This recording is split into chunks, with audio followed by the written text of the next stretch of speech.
Europeans didn't live happily ever after the collapse of the Berlin Wall in 1989. The Soviet Union collapsed in 1991. The first efforts to reform the Soviet economy, or the post-Soviet economy, the so-called shock treatment of the 1990s, discredited capitalism in the eyes of many Russians. Boris Yeltsin's war in Chechnya discredited whatever claim to democratic legitimacy that he seemed to have. And after 1999, Vladimir Putin's government has shown that a post-Soviet Russia is still a Russia that has imperial ambitions. And it turns out, too, that people in the West may have been somewhat naive in their assumptions about why people in Eastern Europe or the Soviet Union didn't like the socialist regimes that they lived under. I think people in the West tended to assume that people there didn't like those regimes for the reasons that we didn't like them, because they didn't tolerate dissent, because they had a secret police that spied on their citizens. But what we forget, in fact, is that people lived under these systems for 40 years, in some cases more. They grew up, they had careers, they had families, they lived and breathed and worked. They had rich lives under this system. And it was hard for them to give up the sense of attachment that they had to their ways of life. We assumed they would be attracted by the material wealth and prosperity of our economies. Many people in the East looked at that as a kind of tawdry consumerism, and they looked with real nostalgia, I think, in some places, at a past that had somehow escaped them. It also turned out that in certain parts of Eastern Europe, that many people didn't like the socialist regimes they lived under because it made them live next to neighbors that they didn't like. And the collapse of Yugoslavia in particular into civil war in the early 1990s and the reemergence of ethnic cleansing and concentration camps and murderous genocide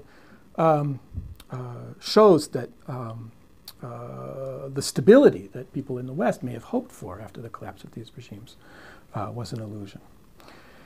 And furthermore, since the early 90s, throughout much of Europe, in the East but also in the West, there has been a noted resurgence in nationalist parties within the democratic systems of these countries.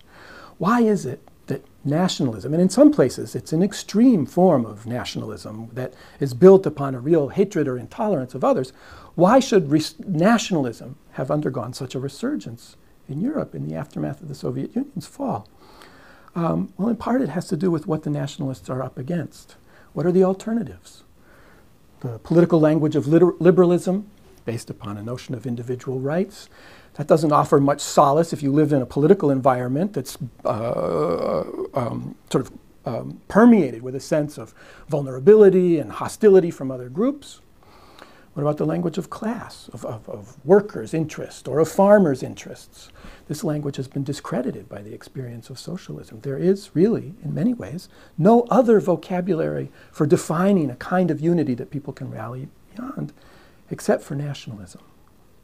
And so, in the post-Soviet era, the challenge for those who want to defend the liberal democratic traditions, which seem to have been so important to the experience, certainly of that region of the world that we call the West, it's not at all clear how that vocabulary will help us understand the threats that are present in Europe or in the rest of the world.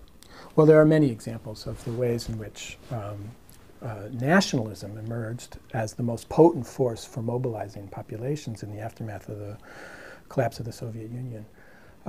Perhaps one of the most poignant might be the example of Czechoslovakia, the so-called Velvet Revolution, which brought a dissident celebrity to power, Václav Havel, produced an independent Czechoslovakia which lasted only a period of a few years before it too was divided into the Czech Republic on one side and a Slovak nation on the other. And we shouldn't assume that Western Europe is immune to the power of the nationalist message. In the late 1990s, The leader of the extreme right-wing party, Jean-Marie Le Pen, the National Front in France, actually outdistanced one of the major parties in the first round of the presidential election. He didn't win, of course, but it showed the appeal of this nationalist message in other parts of Europe as well.